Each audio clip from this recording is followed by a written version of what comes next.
Ready to turn your TikTok profile into a cash machine? First, make sure you have a TikTok shop account. If you don't, you will need to go to TikTok Seller Center to create one. Now tap the profile icon at the bottom right corner to access your profile page. Tap the Shop tab on your profile page. On the Shop page, you will see options to manage your store.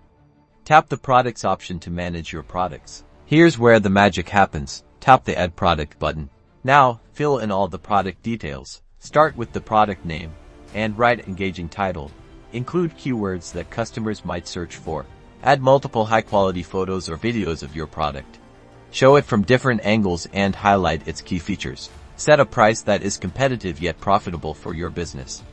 Don't forget to specify the available quantity of your product. Choose the product category and fill in the descriptions, and make sure you write engaging description. Explain all benefits and features of the product. Double-check all the information, and once you are satisfied, tap the Submit button. Boom, your product is now live on your TikTok shop.